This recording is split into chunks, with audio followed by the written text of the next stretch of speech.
Hello, this is Kristen Jordan Koenig, and I'm unable to be at CAM this year, but I'm going to miss seeing you all, and hopefully I can see you all relatively soon.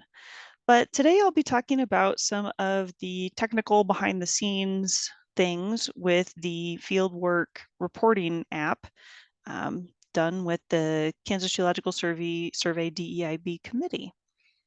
So we'll go ahead and get that started. Oop, I need to share my screen.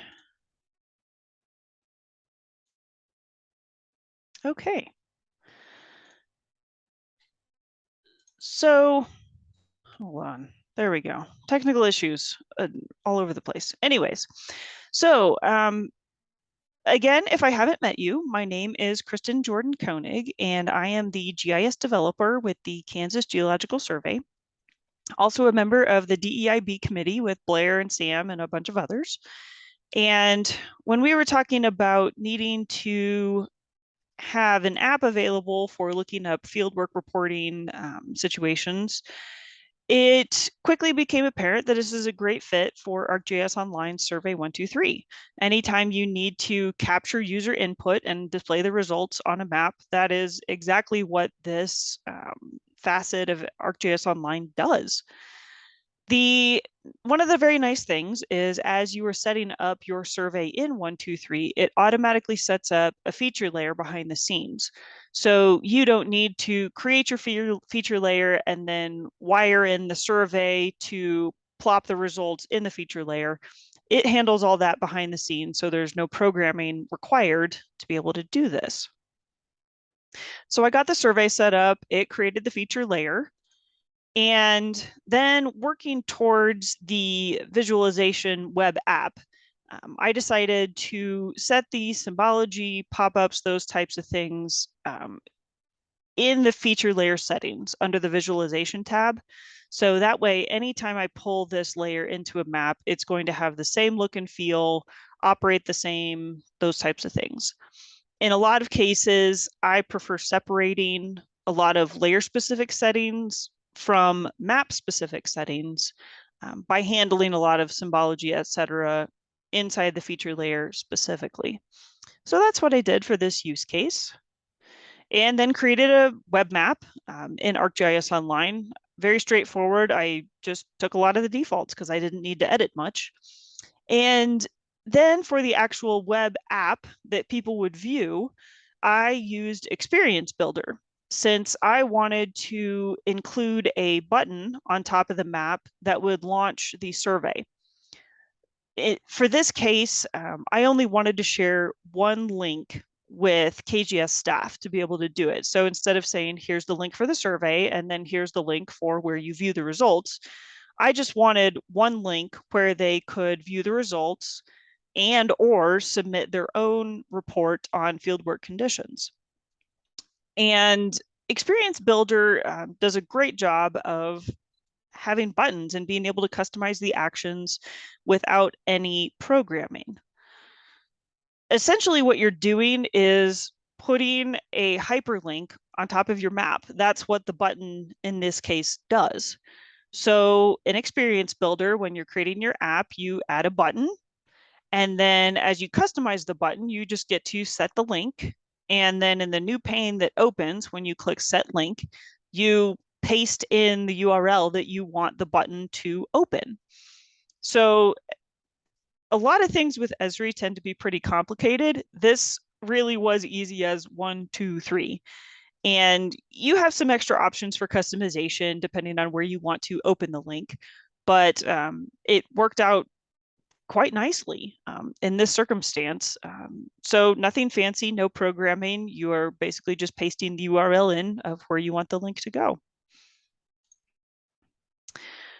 So getting the application and survey set up were very straightforward in this use case.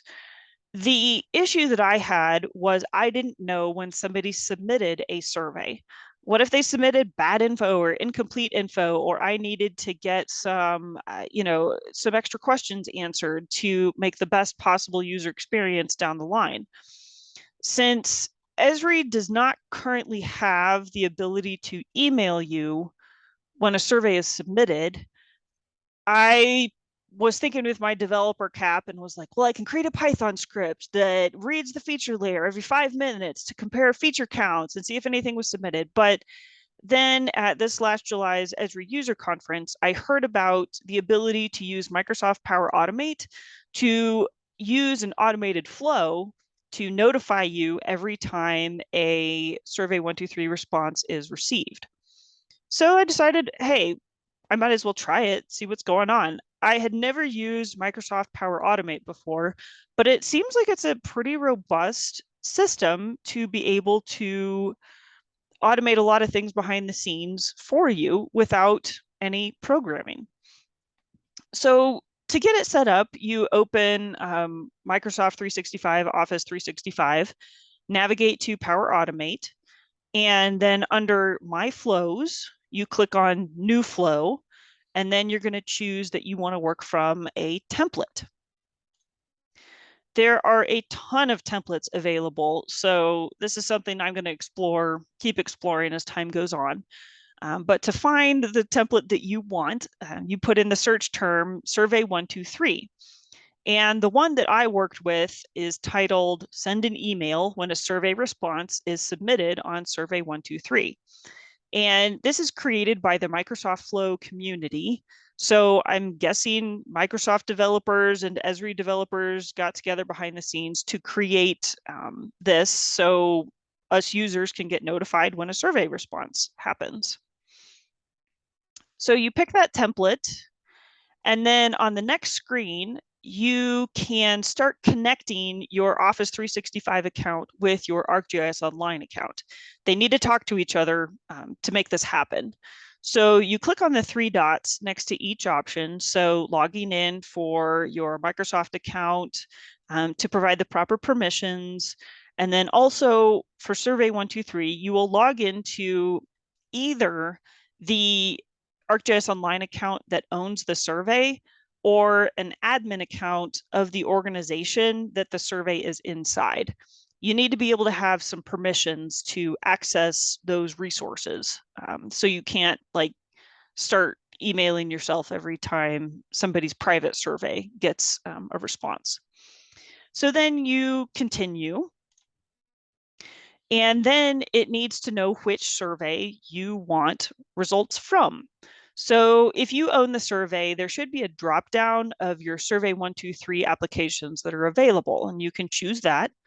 Or if you want to be incredibly specific or access a survey done by a different account, you can enter in the ArcGIS Online item ID of the survey. Just be very careful that it's the ID of the survey and not one of the other resources that ArcGIS Online automatically creates when you start a survey. So this is something to check if, you know, for one reason or another, you're not getting the emails that you think you should. This could be one of the causes that you need to make sure that this is the item ID of the survey. And then as you continue, you can enter in the to email address of the email. So in most cases, this will be your own email address. However, you may have a supervisor that wants to be copied on these things, or if you're setting this up for a different department, let's say planning and zoning has a survey for a contact request or something, then you're going to want to send the email to the person in that department who needs to get notified. For the subject, I would recommend having a very specific subject line, not just survey response received. You may want to be very specific in what type of survey received it. What if you have 5 surveys, you know? So then in the body, you can type text in here, but then to actually make this email as helpful as possible, I would recommend adding dynamic content, and that option is down here.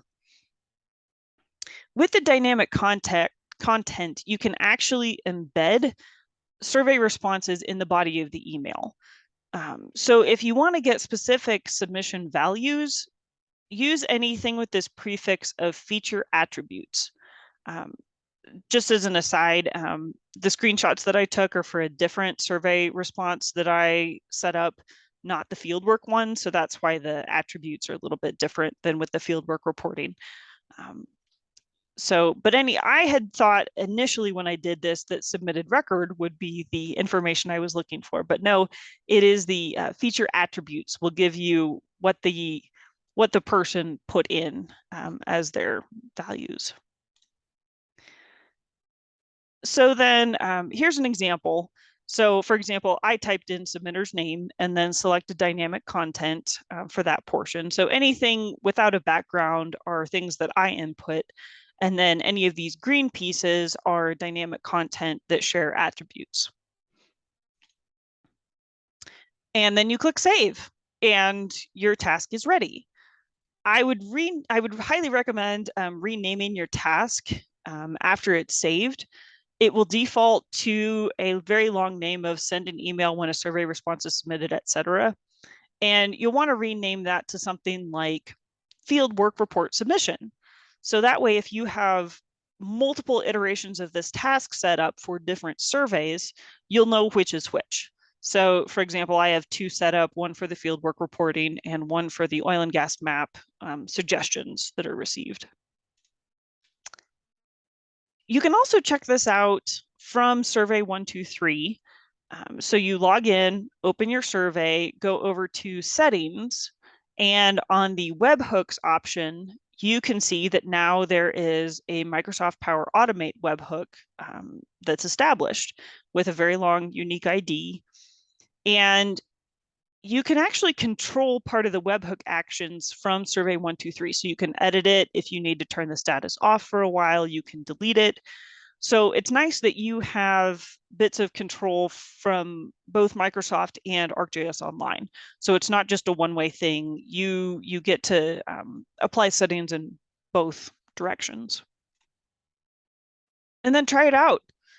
Fill out your survey with some test information and wait for an email.